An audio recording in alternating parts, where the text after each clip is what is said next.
Hi, I'm Loony of Dark Imagination, and before we get into this video, I just want to explain what it is. I have been on TikTok since mid-December, and since then I have been making these videos about the AMP campaign, or Archmage Murder Plot.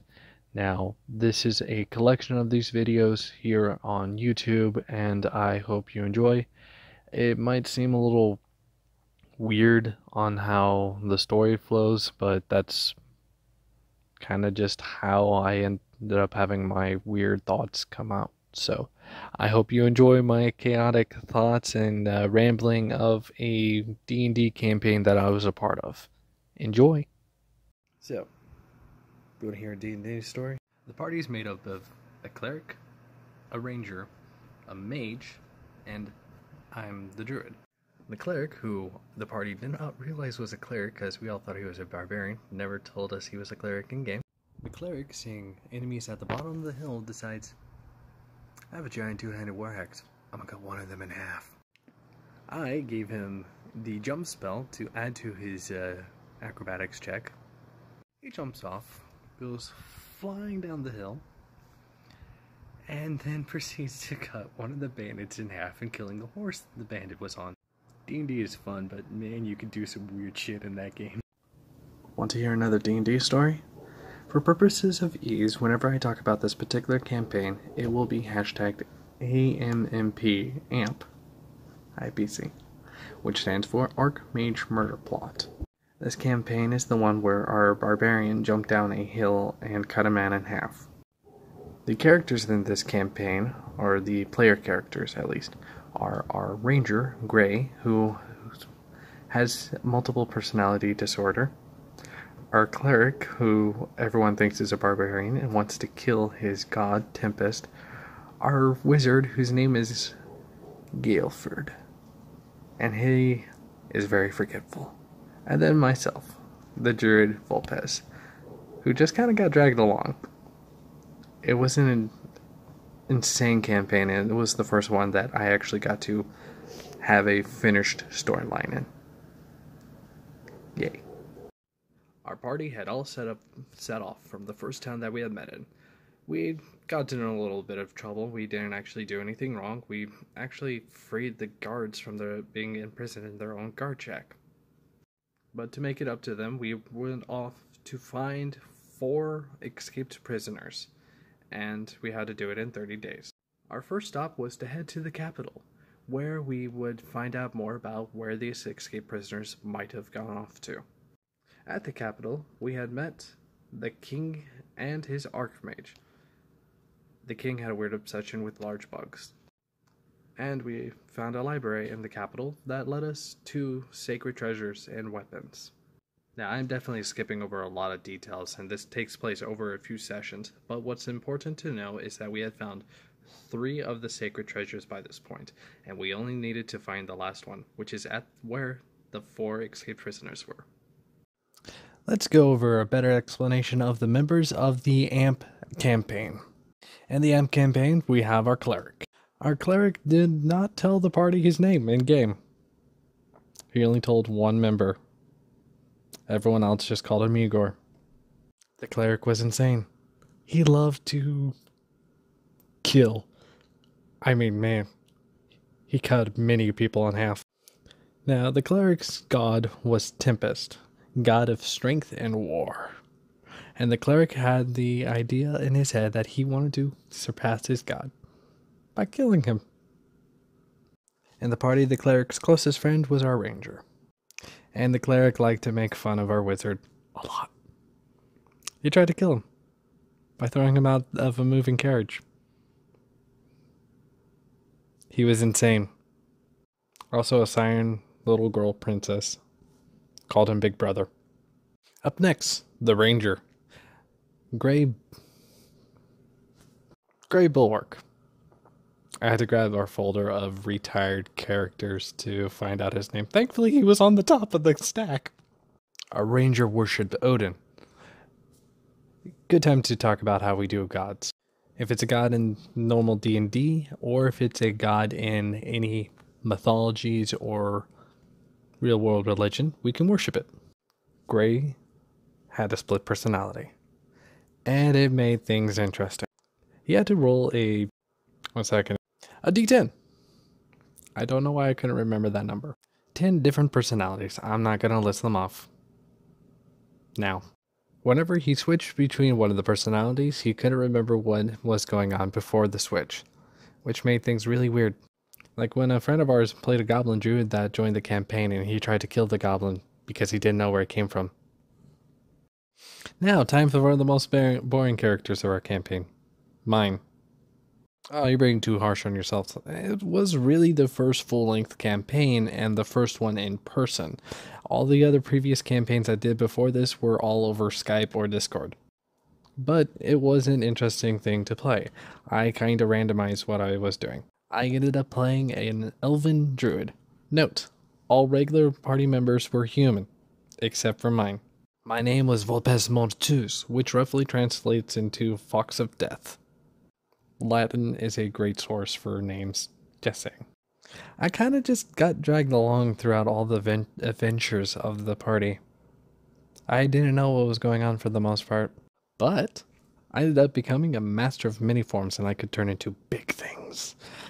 I died, but the god of the druids brought me back, and then I almost died again. But that last fight was fun. I saved the best character for last. Guilford, our party's wizard. Oh boy, this is going to be fun. So, each party member had its own unique quirk. And his was he was old and very forgetful. So, when he went to cast a spell, he had to roll. And if he rolled low, he couldn't remember it.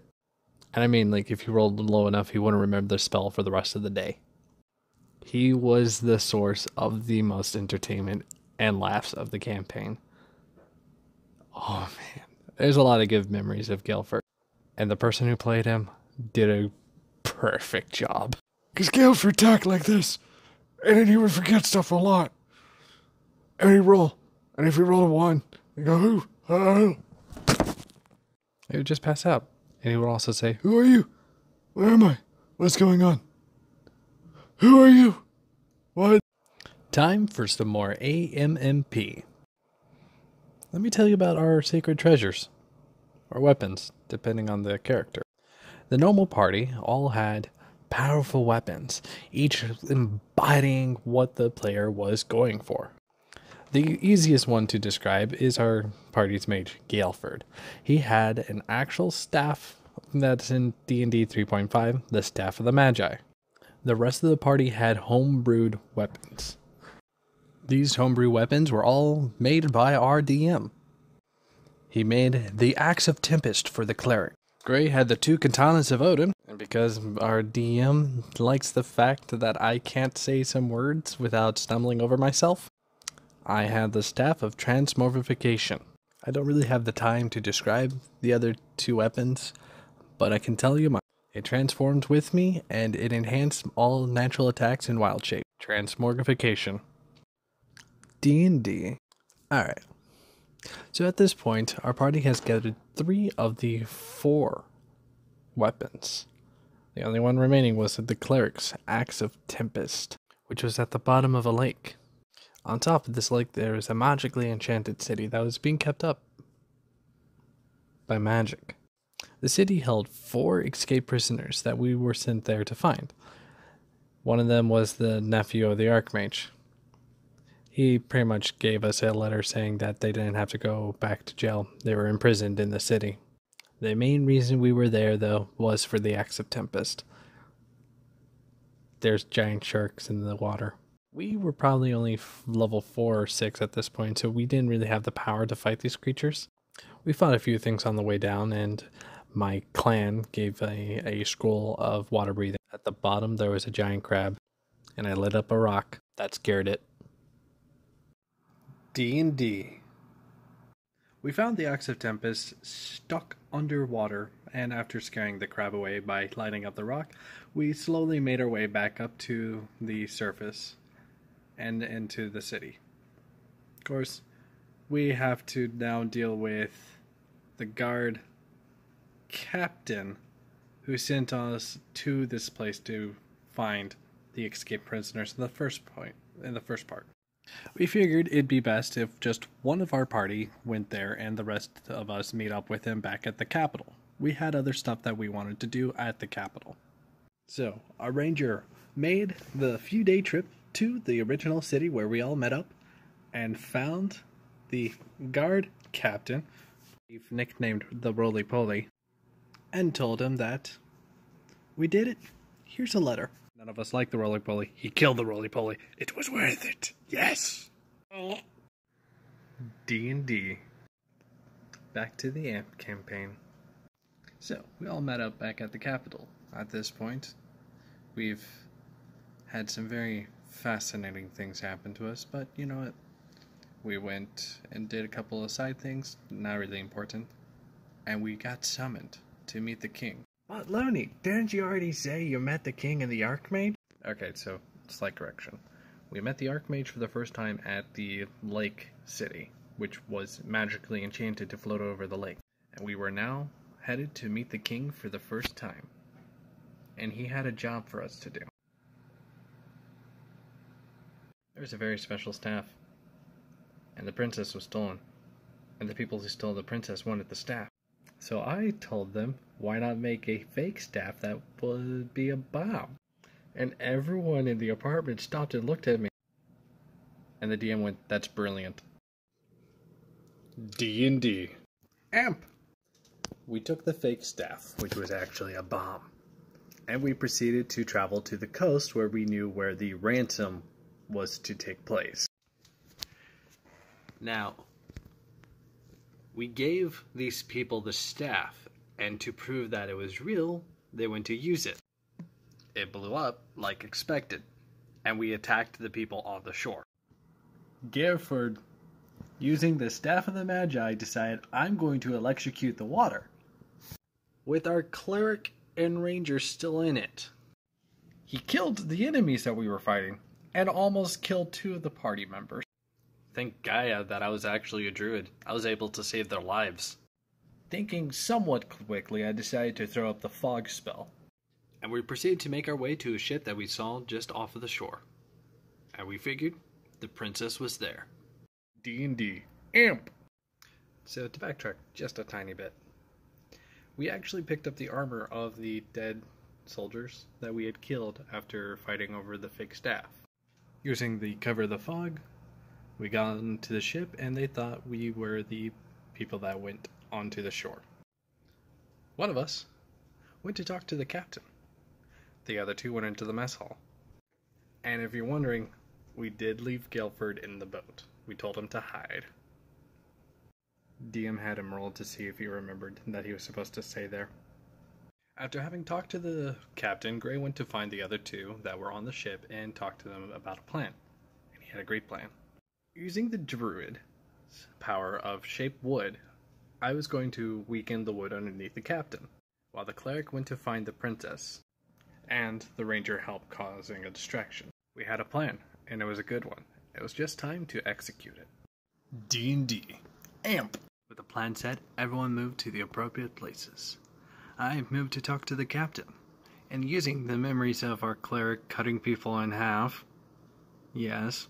I talked to the captain and I was very scared. Sir, I just wanted to report to you, and as I was talking to him, I altered the wood. Now, here's how our DM uses persuasion. If you as the player can say something so well worded, so well said, so nicely said, he will make it so that you don't have to roll, and the character is persuaded.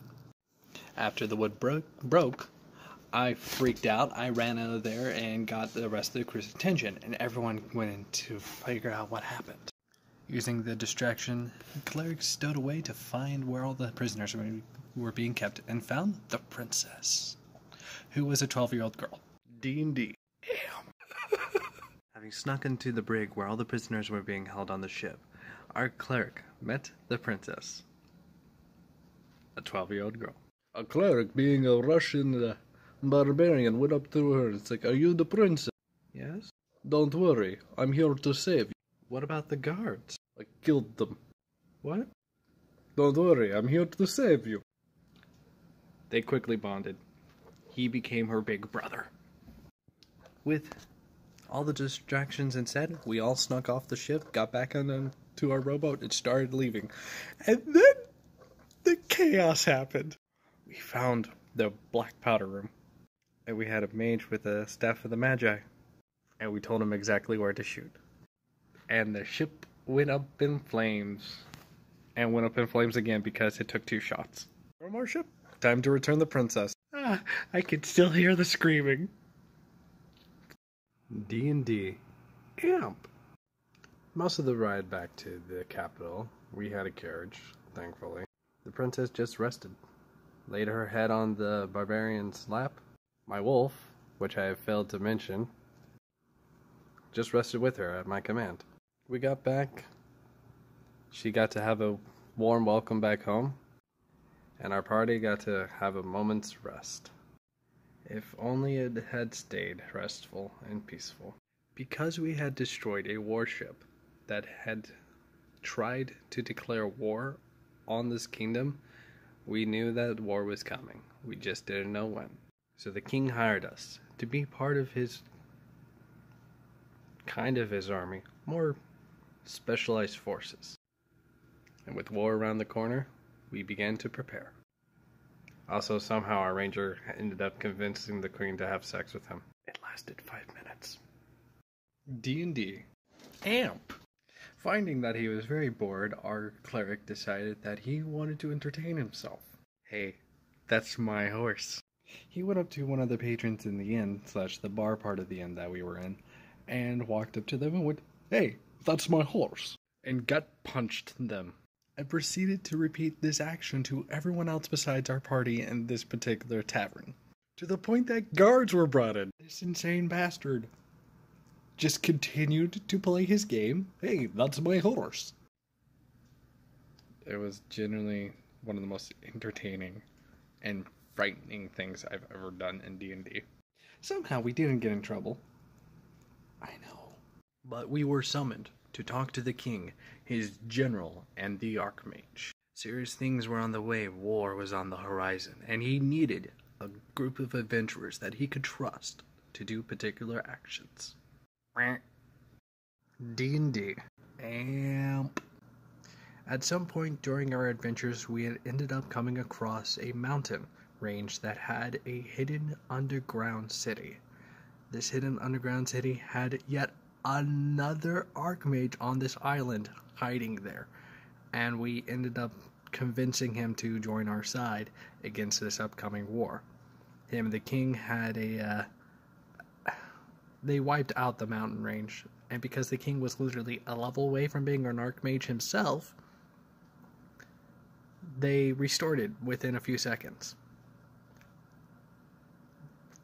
This was getting really out of hand and just showed just how weak we were compared to some of these people.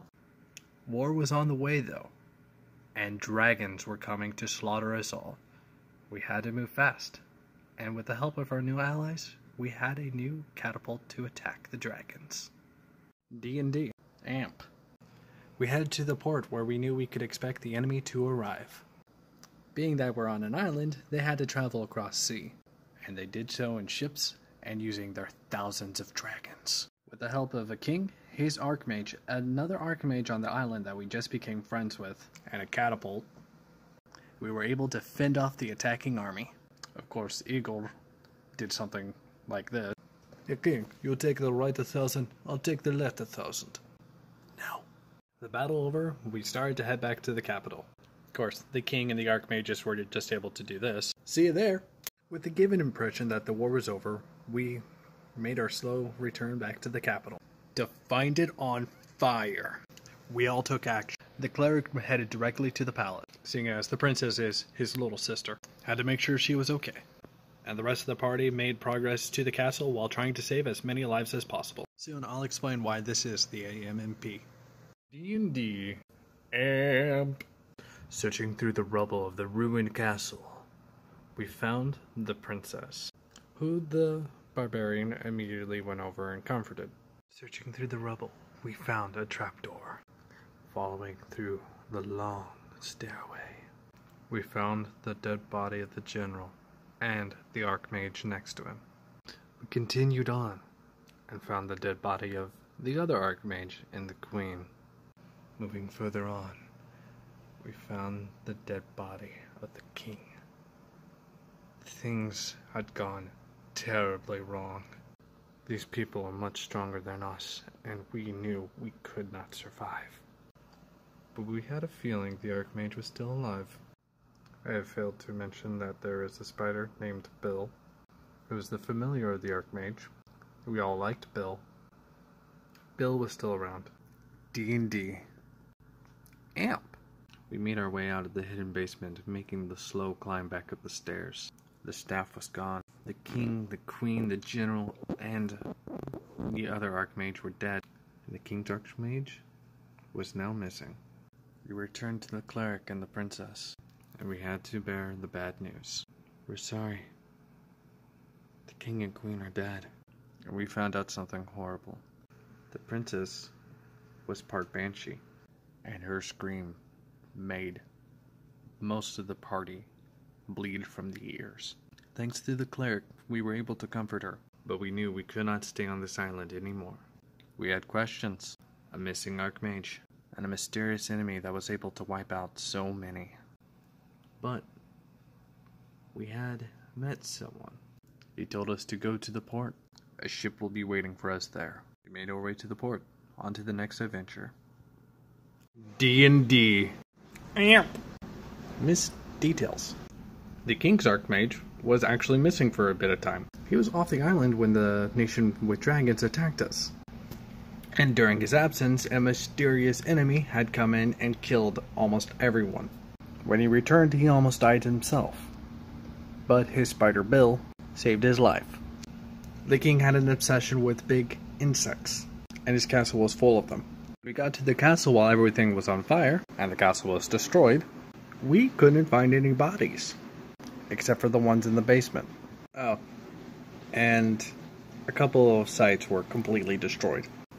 Lake Town, the magical city above the lake. One of our party members went to check on it, and the entire lake was red because it fell in, and it was full of sharks, and everyone died. And a magical mountain range also collapsed, killing everyone underground. I could still hear the screaming. D&D. AMP. We set off. The first time leaving our island. And by boat. Of course, we had no idea what to expect, and we didn't even know what we were looking for. But we found an island, covered in a dark aura, and made our way deep into a mountain, where we found all the insects, including Bill, and the other spider, Steve. I don't remember his name. Bill was tired and weakened, but we knew the Archmage was alive. And the fact that Bill was a level 30 Archmage familiar, he gave our Ranger and our Barbarian Cleric 2 spells each. They proceeded to go on a killing spree inside of the mountain, killing over 1,000 cultists to a necromancer who expected us. Or fucked. D&D? AMP. Well, we had a short conversation with the necromancer. He had expected us, and we were kind of terrified by that. But after killing his raised army of 1,000 cultists, yes, we decided it would be best to head off to the next island. So we headed off, and across the seas we went, till we found a cake island. It wasn't actually made out of cake, but it had layers like a wedding cake. We landed, got into the first layer, and we discovered that the inhabitants of this first layer were brownies. They shrunk us and we entered the city. It was a very surreal experience being that small. But after that, we started making our way up the layer. And we discovered that every layer was disturbing the layer underneath them with bigger and bigger creatures. Nymphs and giants and much more. D&D. AMP. Made it to the top of the Cake Island. At the very top layer of the Cake Island, there was a steel cage preventing the lair underneath it full of giants from escaping. Or were they trolls? But there was also a tower. We went and knocked on the tower because we're polite. The goblin answered. Then through shenanigans, the brother of the necromancer showed up, grabbed the princess, teleported to the top of the tower. The cleric charged through the tower. Everyone caught up. The necromancer was brought there. The archmage was brought there. Fearing for his life, the archmage ran like a bitch, leaving us there. We were sick and tired of this archmage at this point. So we teamed up with the necromancer and his brother to go and kill the archmage. Thus, the archmage murder plot began. Hey, AMP. DND. AMP. Ah, my hands on fire! The DM posed a very interesting question to us. Did we want to extend the story or end it? We had been playing this game for about a year at this point, and we wanted to move on. So he power leveled us to something like late teens, 17 or something of the likes. We are all well prestiged now. And he asked us for a list of magic items. We gave him that list, and through the story, he gave those items to us. Having teamed up with the necromancer, he took us to a kingdom he was working with. If he killed the archmage, his former master, he could become king of the kingdom and become an archmage. The kingdom ran by penguins had decided to help us in this fight, giving us stat boosts and these magic items. We were ready to fight the archmage. And we found Dave, Guilford's surrogate son. It was such a warm and touching moment. Wait, did you say penguins? D&D. AMP. The time has come. The kingdom of the penguins set off with their fleet. They were going directly to where the archmage was hiding. Man, that was trippy as hell. We were surrounded by penguins on a ship in the middle of the sea. We didn't know what the hell was going on. And most of the party just wanted to keep one of the penguins for themselves. But we made it to the shore. And the necromancer told us, hey, you see that castle on the hill? You guys are going up there. I'm staying down here and taking care of the army. Because if I show up to fight the archmage, he's going to be a little bitch and run away. What, he's not going to be a bitch if we show up? No, because he thinks he can actually take you guys. And he probably could, but good luck. Ah, fuck. We made our way to the castle. I turned into a fire giant, and I broke down the door. And I proceeded to break down walls. Guilford, our wizard, rode on my shoulder. Ooh. D&D. AMP. A wizard Guilford and the druid Vulpes Mortus. Me being the druid, I just kind of walked through walls in the castle because I could. Gray the ranger and our cleric Igor, they had found a worthy battle, a knight in black armor. They took him on And proceeded to wreck his ship. Before killing him, however... Tomlin, why are we fighting? Because I'm defending this place and you're attacking it? You are a worthy opponent and worthy ally. You should fight alongside us. Okay. Our party had gathered and started to make our way down the stairs. Oh boy, we found a treasure room just full of gold. Each of us had a bag of holding and just tried to fill it with as much gold as we could. Except for... Right. Because one of his personalities is horny and he found a lady in a room and decided now's a great time to have sex. Let's finish this. D&D, AMP. It was the four of us versus the archmage. And his spiders, Bill and Steve. Oh, fuck. We knew that we were outmatched, but man, we didn't know how badly outmatched we were. But it's okay. As a master of many shapes, I turned into a fire giant. Our ranger was now a shadow dancer. Our cleric, Igor, was still insane. And Guilford was a much more powerful wizard. Or sorcerer, I don't remember. And as the fight went on... Archmage killed his own spider, Steve. Full on accident, like wild magic kind of accident. And just to make it more interesting, we thought we killed him. I used detect magic, found where he was hiding, dispelled it, went at him, turned into a storm giant, was blown up, I died. A little while afterwards, Igor activated something that no magic could work in it. The fight continued. That's it for part 2. D&D, AMP, continuation. So, You know that item? You might not know about it. I talked about it once, long, long ago. It was given to me by my goddess. As a druid, my goddess is nature. And since it essentially made me her avatar of nature, She brought me back to life. I then proceeded to turn into a fairy and just continuously heal myself until the rest of the party killed the Archmage. Wait a minute, but when you get killed as a shapeshifter, you just revert back to what you are. we didn't know that. And it also fit very much so, it fit story-wise. Plus, I took like 6 fireballs to my face as a storm giant. That all happened instantaneously. You could argue that I died. Gray was able to convince Bill to join our side, Igor continued to be a dick. and we finally killed the Archmage. It was over. He was dead. So where does our story end? The Necromancer congratulated us. He can now finally become an Archmage. The princess was safe. The Necromancer turned the 4 of us into his most loyal allies. And all of us became a different part of his kingdom. General, assassin, advisors. We were content. The story ends with the 4 of us just retiring from adventuring. We were tired.